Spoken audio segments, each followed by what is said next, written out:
Jam, episode 228. And what are we talking about today?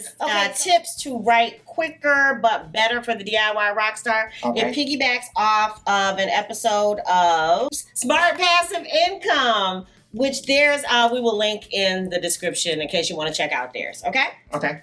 And so, again, we were trying to develop, take their list and then apply it toward songwriting or just writing in general related to our DIY Rockstar creative empire. All right, that makes sense. Okay. Yeah. All right.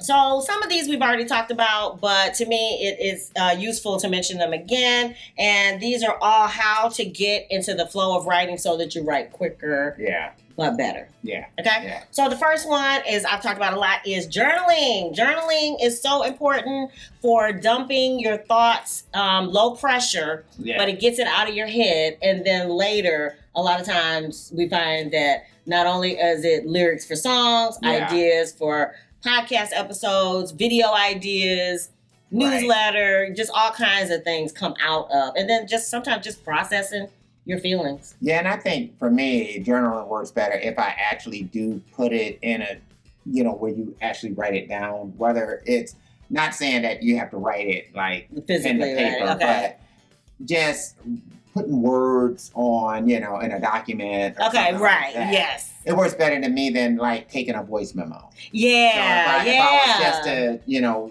do my thoughts on a voice memo, I'm probably not going to listen to it again. And you probably not process it quite the same as if you type it or write it. Yeah, and then you can kind of look at your thoughts, and once you see those words on a page, at least for me, it's always easier for me to move them around. Yeah. It's like it just works a lot better for me to edit it once I'm looking at the words on a page. Yeah. So it's almost sort of like they have those magnets that have different words on them, and how you can then kind of just play around with those words to give you ideas. So that's how it works better for me. It's like to just do a stream of consciousness, get it on a page, and then come back and start kind of messing with the words. I like that. I kind of do that too. And then, like I said, sometimes even if it just clears your head so that you are in the headspace where you're ready to create, sometimes that is the purpose. But that still gets you more in the mindset of, hey, this is the work I have to do. Yeah. I mean, because sometimes it's,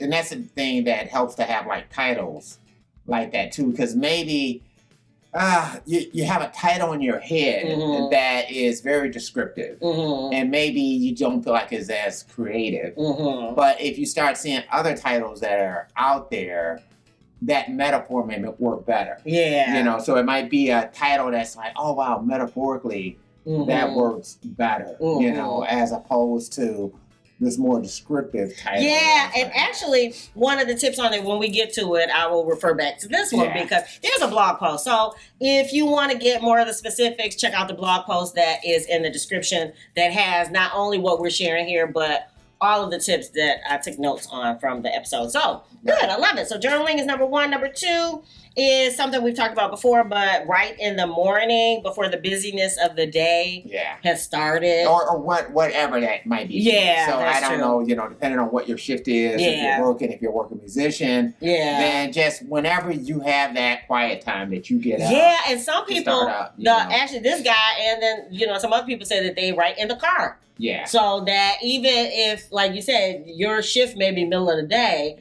but that quiet time that you have is just in that commute, sit in the car 10 more minutes, and try to crank something out. Yeah, that's a good idea. Okay, so that's number two. Number three is start with a structure, which makes it easier to write. So in this particular guy's case, he says start with 4 ideas that you want to communicate.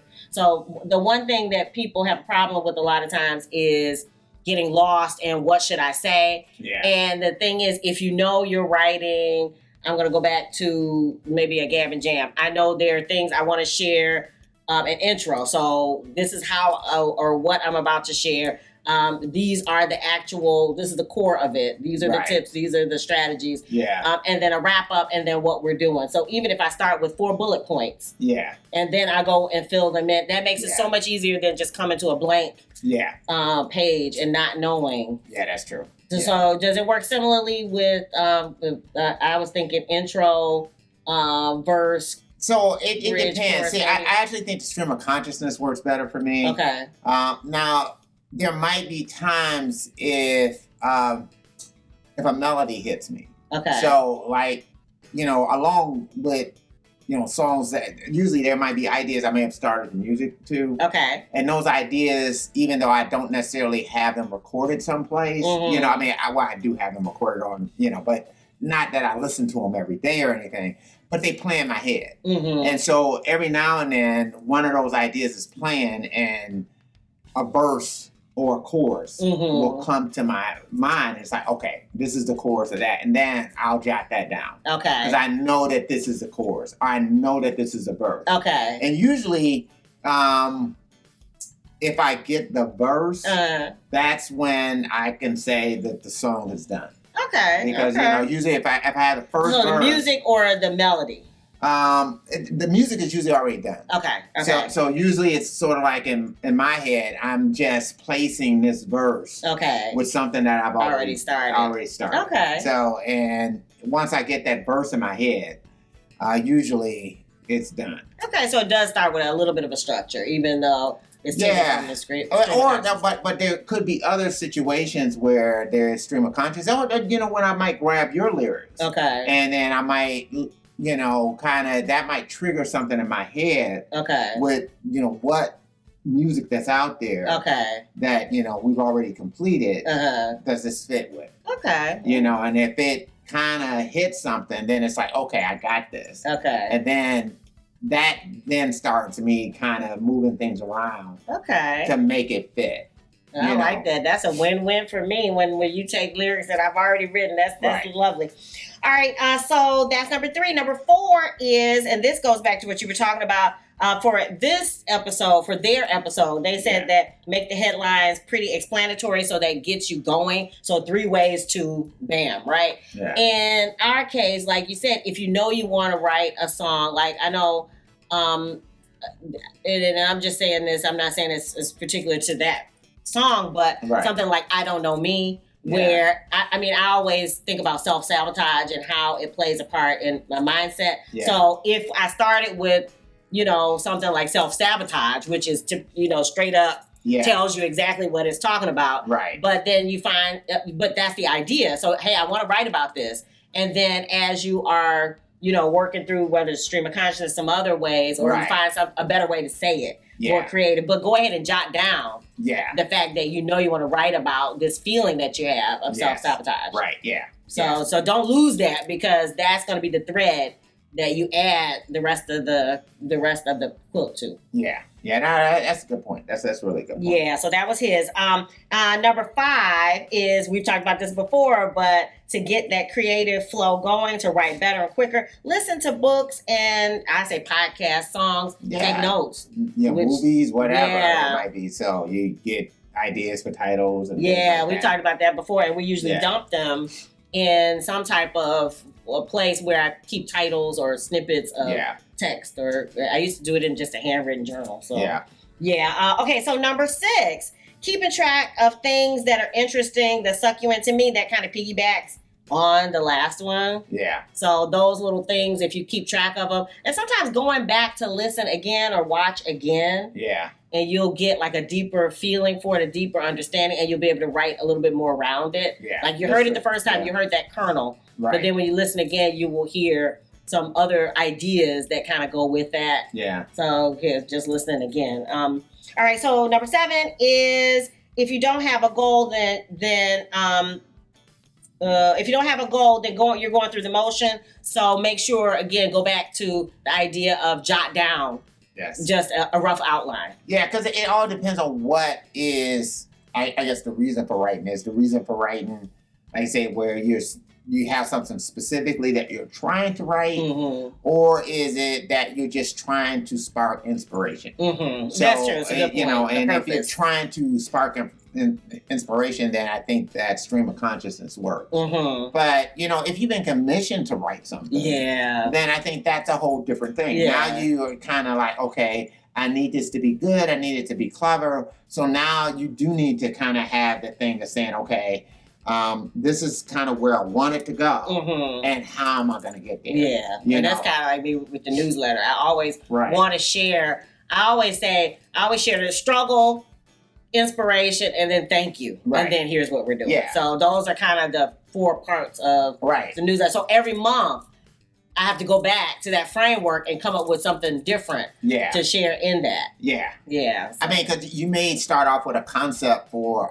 an EP or whatever, and then, you may want to keep yourself on track by doing that, by jotting down this and making sure that you're following that structure. Yeah, so that helps you don't deviate. Well, and that helps, I guess, to me with genre. Yeah. Or then sometimes with theme, there are other ways to kind of so or just that whole. I know with the Janet Jackson some of her albums, she had those little interludes in between that kind of wove the ideas together. Yeah.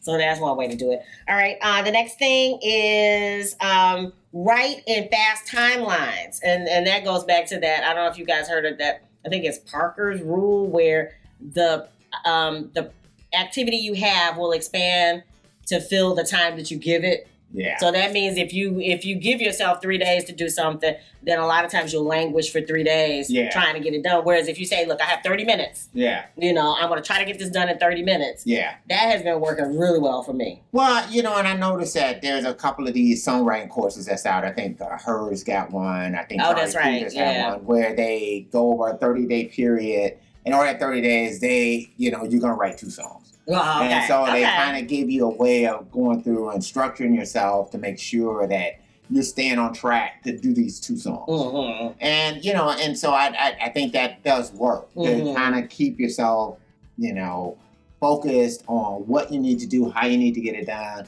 and make sure that you're getting the song finished. Yeah. So, and finished may not be produced. Mm-hmm. So I understand that those are 2 different things. That you may have a complete song, but now when you start talking about the production aspect of it, the mixing and the mastering, that stuff may take longer. Right. But to actually just have the song done, once you have a core song, that's the good part. Right. And then finally, kind of piggybacking on what you said, push out imperfect work. When you get something done, it gives you confidence.